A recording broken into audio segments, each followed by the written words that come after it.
please subscribe and don't forget to press the bell icon to get notified whenever we upload a new video. As it is positive cues from the global commodity markets, and that's exactly how the Indian prices as well have opened. Remember, the crude oil prices, they gained nearly 4% in the previous week, and we are starting 0.5% on the higher side for the global markets, and that's where the Indian prices are mirroring it.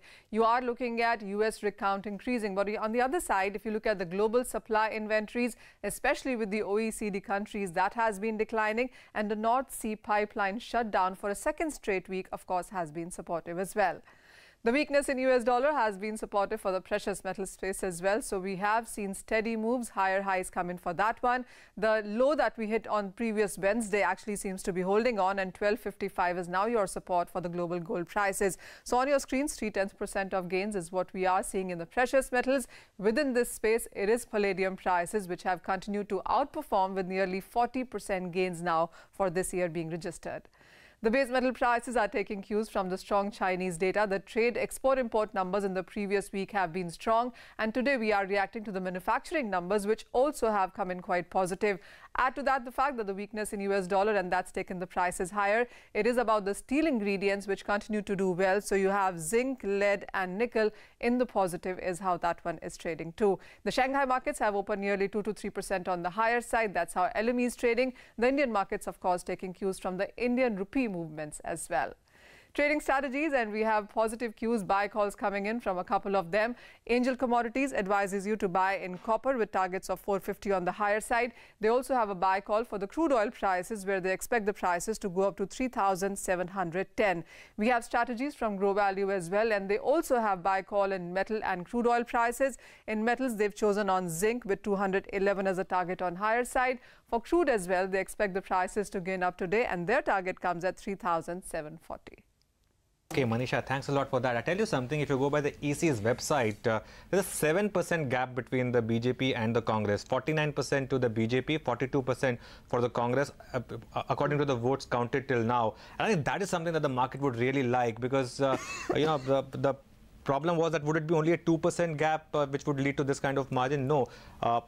It was always expected that BJP's vote share may not necessarily translate into the actual number of seats. In that sense, a 7% gap between the BJP and Congress is something that more decisive. is quite good for the market. Okay, we'll do one thing. I have to take a quick break, and we are coming back once again with some strong market analysis. Rasesh Shah, Chairman and CEO, Edelweiss Financial Services, will be with. Well, the markets are celebrating the fact that the ruling party is back in power in Gujarat and as well now in Himachal Pradesh. So a huge rally on in the markets from the day's lows, that is. Of course, if you looked at it from the Friday finish, when some of the good news was already in the price, it's a 0.5% gain. So 10,400 is being targeted by the market. It crossed it once, but now, you know, straddling that figure, as it were. We are joined by Rasesh Shah, Chairman and CEO of Edelweiss Financial Services, and Sonal Verma, the Managing Director and Chief Economist at Nomura Financial Advisory Services. Both of you, welcome to the show. Rasesh, what is typically now the investor mood? Do you think now we go on to look at earnings and things like that? Or do you think now there can be an enthusiasm that the NDA is firmly in the saddle, and therefore you could expect more rallies in the market?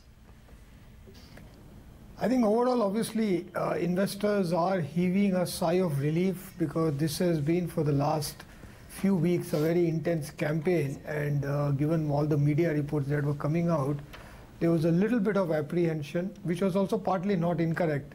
So I think investors will heave a sigh of relief, but I think the focus will go back on the upcoming union budget for 2018, but also on the macro global factors, like, for example, oil price and the US interest rate hike. I mean, quite a few people think that in this year the Fed will hike at least another 75 to 100 basis points, and that will have a big impact.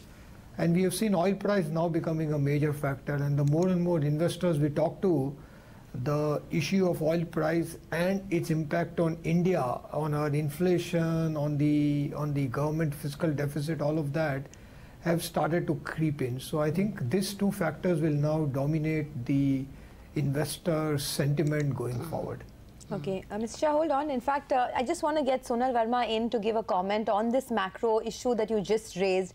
Sonal, hi, good morning. You know, the focus is now on the weak macros, not just with higher inflation and slower growth, but now there are concerns that there could perhaps be a bit more populist measures coming in from the BJP, and the fiscal deficit could be under threat as well. How would you tie in all of this? I think, there are certain, I would say, one-off factors that are exaggerating some of this weak macro because, as you know, the inflation increase has been driven more by vegetable price increase, which might last for another month or so, but this is clearly not the start of a medium-term trend. We are still talking about inflation on an average in 2018 being in the 4.5% to 5% range. Similarly, on the growth side, the weakness we saw in industrial production number in October, we've seen a fairly solid rebound in export growth in the month of November. And broadly, the indicators we've got so far for November suggest that indeed the economy is going to continue on the path of recovery, and we are expecting growth closer to 7.5% in 2018. See, fiscal, there are risks, especially for this year because of the cash flow mismatch because of GST. But broadly, the government, in our view, is going to lower its fiscal deficit in FY19 to 3.2% of GDP. So I think, some of the macro numbers are getting exaggerated because of one-off points. I don't think it's as bad as the current numbers suggest. Is that also what Rasesh would agree with? Rasesh, the few bumps that the stock market had was when the fiscal deficit seemed to be rising. Will the market be confident of what Sonal is saying, that the fiscal will be reined in? Yeah, absolutely. I think the economy is on an uptick. The auto sales numbers for October, November have been very encouraging. I think even the affordable housing initiative of the government is taking off. So I think the economy is on an uptick. Even government will, I think even in 2018, will garner a lot more resources out of divestments like they did in this year also. So given all of that, the risk on the fiscal side are not as much. And this government has shown for the last 3 years that they are very careful on fiscal because they understand the impact on inflation. The only part of fiscal that may creep in would be the MSP rise that happened this year, because government will obviously be very conscious of the rural distress and making sure that farm prices and farm incomes do well. So I think it will be a good balancing act, but I don't think the government will slip on the fiscal deficit at all. And there are a lot of positive things happening for the government overall, that they won't have to resort to a huge amount of increase on fiscal deficit. In fact, they will continue on the fiscal consolidation path, and that will be good for the economy and for investors. Okay, 200 points higher now on the Sensex and 200 on the Bank Nifty, so looking good. Rashesh, morning. So of course, you have a mutual fund arm, you have a wealth management arm, you have a brokerage arm as well, and your company has been sort of a proxy, or has reflected what's happened in the stock market over the last 3 or 4 years. Do you see this equity cult in India, which has started over the last 1 year, 2 years, gaining momentum in 2018, now that we have these state verdicts as well? Yeah, I think even what we saw today morning, that in spite of the huge apprehension and all, the fact is that more and more investors are looking to increase their equity exposure. More and more people are waiting to buy on corrections in the market, and that is largely because I think the confidence on India growth story has gone up, but along with that, the fall in inflation, the fall in bank deposits. So I think the two big themes in India that have been playing out, what we call the financialization of household savings, and the second one is the democratization and expansion of credit. I think these two parts, because the households and the retail individual investors on both sides of the balance sheet, they're borrowing to buy homes and cars and all, but they're also having surplus investments which they are not investing in gold and real estate, and also not investing only in bank deposits. They are coming for buying equities and bonds and mutual funds and insurance and all of that.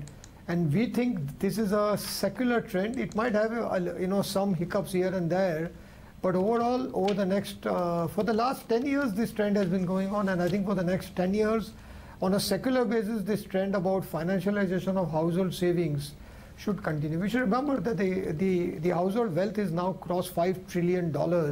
So Indian households have a reasonable amount of wealth, and even small shifts in that towards equity will have a big impact. Okay. Well, Sonal, would there be some red flags from the global arena now? From the global front, the growth outlook looks comfortable, supportive. The inflation outlook generally looks supportive, barring the increase we've seen in commodity price. There are two main risk factors that we are watching out for. One is, of course, the pace of monetary policy tightening globally in terms of monetary policy, but also the balance sheet normalization and the impact that gradual unwind has on capital inflows into Asia, including India. That is something that could be a risk factor. And second, China. It has surprised positively in 2017, but underlying credit risks in China are still prevalent. And therefore, that is also something we would watch very closely. But other than that, as of now, the sort of Goldilocks environment of steady growth, low inflation continues. Okay, by the way, the global cues are also very good today. So we've been talking about how the Japanese market is up almost 350 points. The Dow futures are also up quite a bit. Remember, there is an expectation of a Santa Claus rally because of the impending passage of the tax cuts bill. And, Rasesh, I wanted you to come in on that because we've been lacking a trigger as far as foreign flows are concerned. In our own markets. Of course, it's been a global rally, but we've not seen much as far as foreign flows go in the Indian markets. Do you think that could change in 2018? It should improve, and actually last year India still got a large share of what flew into emerging markets. Unfortunately, the total allocation for emerging markets came down because all the other markets, the US market, the European market, the Japanese market, all of them did very well in 2000. And home markets are doing so well, flows into emerging markets and all come down. But fortunately, the US dollar has been falling, which is a good thing for emerging markets. So I do think that in 2018, if this continues, then flows into emerging markets should be stronger. And amongst emerging markets, I think India for 2017 got the highest allocation. For 18 should also get a very high allocation. But as we have always seen, I think now we are at a stage where the local flows are playing as big a role, if not even bigger role, in the trend in the market, because we expect that the flows into equity mutual fund this year will cross about 100,000 crores, and that itself is actually more. Then maybe it's about 1.5 times what the FI flows are. So increasingly the Indian domestic flows will be twice the global flows that we would expect in 2018 also, and that means that how we see interest rates in India, how we see the allocation to equity in India will play a very strong role in this. Okay, the verdict is clear. BJP is going to take Gujarat, and now the tally is at 103 to the BJP and 76 to the Congress. So it's pretty much in line with what the market was expecting, and that's why you're seeing a huge relief rally in the market after that initial shock that we had. We have been in conversation with Rasesh Shah, the chairman and CEO of Edelweiss Financial Services. He's still sitting with us. Rasesh, you spoke about your view on the markets overall, but just drilling it down to granularity, the RBI is trying their best to resolve these 28 stressed asset cases, and a lot of people now believe that this is a sort of a turning point for the PSU banking space. Would that be your view as well? Yeah, absolutely. If you see, I think last 3-4 years, the stressed asset has been the biggest hangover on the PSU banks. It has held back growth, it has, taken away profits for the provisioning part of it. Our estimate at Edelweiss is that the provisioning cycle has another 4 quarters to go, because the banks have provided for the last 3 years. I think another 1 more year that they have to provide, and in the next 4 quarters they would have provided enough for whatever haircuts or the, because in stressed asset, if there is 100 rupees of asset has become, if 100 rupees of the loan has become stress, it's not that you lose all 100. You sometimes have to take a haircut of 40, 50. So it's very important that you provide for that. So I think the provisioning cycle will be over in the next 1 year. Also then resolving these debts will take another 1 year after that. So in the next 2 years, we think the provisioning and the resolution will be over. And in this time frame, the banks will start looking towards growth. And I think the recent bank recapitalization is a big boost because part of that will allow them to provide aggressively and get to that part out of the way very quickly, but also have enough capital for some amount of growth, especially on the retail credit side, where a lot of PSU banks have been wanting to grow. Okay, that's actually a two-part question now, finally, on this issue. Would banks have to take larger haircuts? You would have some idea of what people are ready to pay for the stressed assets. So is 50% enough, or should they have to take more for the marquee assets, the 40 of them, 40 odd, which are with the NCLT? And secondly, do you think we are going to see the two big healthy steel companies romp home with one or even two assets each? I think the good news is that the larger cases like the steel companies and these cement companies we have, the underlying assets are very high quality. So I don't think in those the banks will have to take more than 50% haircut. And in fact, in couple of them, we think the actual resolution might be somewhere between 60 to 70% also. So overall, I think in the larger ones, the good news is the haircuts are not more than 50. On smaller cases, which is about 8,000, 10,000 crores of exposures, haircuts might be more. And I think the assets like steel, cement, roads and power assets, usually they will not have very large haircuts, and they are the large part of the stress assets. So overall, we do remain positive. I think the banks will provide somewhere between 50 to 60% of the exposure as per RBI formula, and we think that should be more than enough to cover any of the haircuts that they have to take.